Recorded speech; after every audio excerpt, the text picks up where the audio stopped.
Le professeur Lejoyeux qui publie également En bonne santé avec Montaigne aux éditions Robert Laffont. Bonjour et bienvenue Michel Bonjour. Lejoyeux, merci d'être avec nous. Effectivement, Thomas le disait à l'instant, demain, 4 syndicats de psychiatres hospitaliers appellent à la grève, à une journée d'action. Les soignants affirment que la psychiatrie n'a jamais connu un tel danger. Est-ce que vous êtes d'accord ? Je ne peux qu'être d'accord. On voit au jour le jour une augmentation de la demande, c'est-à-dire en post-pandémie, des gens qui vont de plus en plus mal et de plus en plus gravement.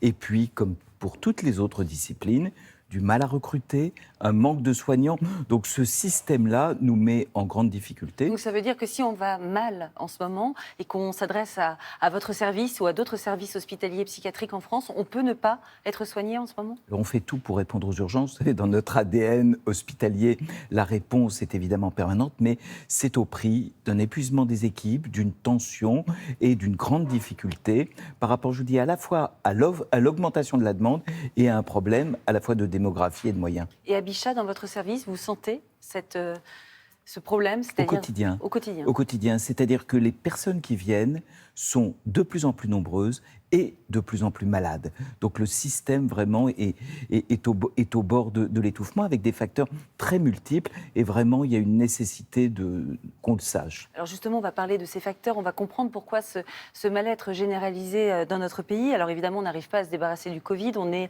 à la 7e vague en France. Est-ce que vous pensez que tant que ce virus sera là, on aura du mal à sortir de cette fatigue pandémique ?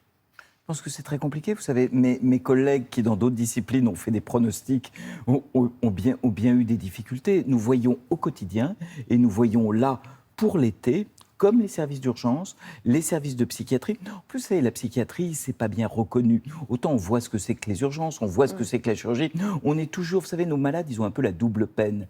On les considère comme incurables, puis on se demande si ce sont des vrais malades.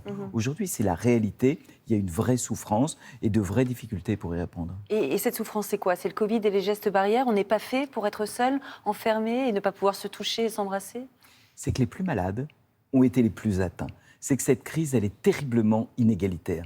Si vous avez une famille, si vous avez un travail, si vous avez des facteurs de résilience, de résistance, vous tenez le coup. Si vous ne les avez pas, vous n'accédez plus aux soins, vous n'accédez plus à ce dont vous avez besoin. Donc vous voyez, au fond, les plus fragiles ont été les plus fragilisés et arrivent aujourd'hui dans un système hospitalier qui lui-même est fragilisé. Alors, dans votre nouveau livre, professeur Lejoyeux, En bonne santé avec Montaigne, eh bien, vous parlez d'une patiente, une fausse patiente qui débarque dans votre cabinet et qui parle de perte de sens. Alors, est-ce que cette notion de perte de sens, c'est quelque chose que vous avez pu établir et voir justement auprès de vos patients qui viennent consulter ?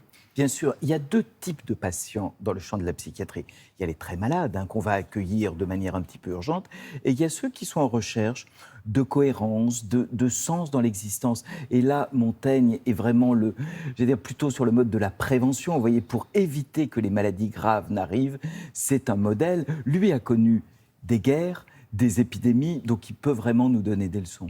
Alors pour vous, on le sent, vous êtes inquiet. Est-ce que votre inquiétude se porte particulièrement sur les adolescents, les jeunes et je pense aussi, vous êtes addictologue, au phénomène d'addiction qui peut survenir à cet âge-là ?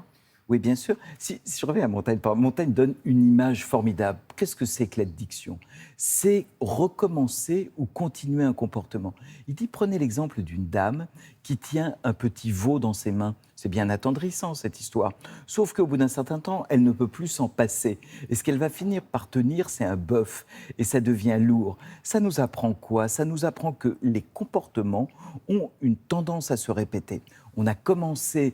Vous voyez le rapprochement entre l'ancien et l'actuel. On a commencé les apéros-zooms, on a commencé la consommation d'alcool pendant le confinement. Il y a une tendance naturelle à l'habitude et à la répétition. Alors dans votre livre, vous écrivez « Au travail ou dans la vie intime, nous ne sommes ingénieux qu'à nous malmener. C'est la nature humaine qui nous pousse à voir le verre à moitié vide. » Est-ce qu'on peut dire qu'on est un petit peu maso et qu'on ressasse nos malheurs ? On est, vous savez, c'est la phrase indiscutable, on est pessimiste par nature et optimiste par combat. Il faut faire des petites expériences d'optimisme pour arriver à l'être. C'est pour ça que les essais, vous voyez, j'aime beaucoup ce mot essai en plus, c'est pas des réussites, c'est pas péremptoire, c'est pas une méthode définitive dans un moment où on a beaucoup subi l'autoritarisme médical. Là, on vous dit des petites expériences, des petits essais. Alors justement, quels seraient les conseils inspirés de Montaigne que vous pourriez nous donner aujourd'hui, professeur, pour aller mieux? Des choses très anti-intuitives.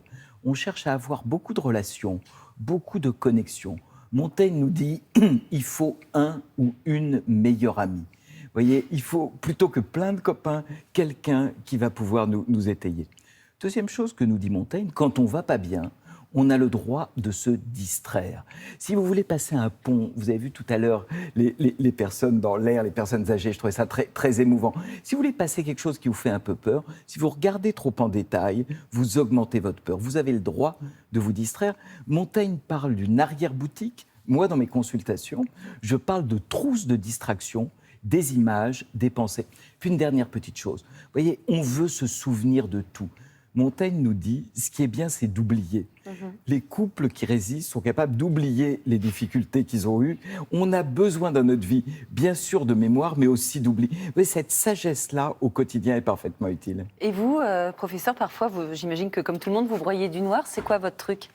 Mon truc, c'est évidemment la lecture et c'est évidemment peut-être aussi l'écriture. Vous savez, les soignants, ils se soignent eux-mêmes en soignant et c'est finalement en ayant le sens de l'utilité. Vous voyez, ce que Montaigne dit sur la cohérence, je n'aime pas les philosophes en écrit qui ne sont pas philosophes dans leur vie. Et on a besoin d'un peu de cohérence entre ce qu'on essaie de dire et ce qu'on met en pratique. Eh bien, merci beaucoup, professeur Lejoyeux. Je rappelle la sortie de ce livre, En bonne santé avec Montaigne. Merci. Et c'est aux éditions Robert Laffont. Merci beaucoup. Merci.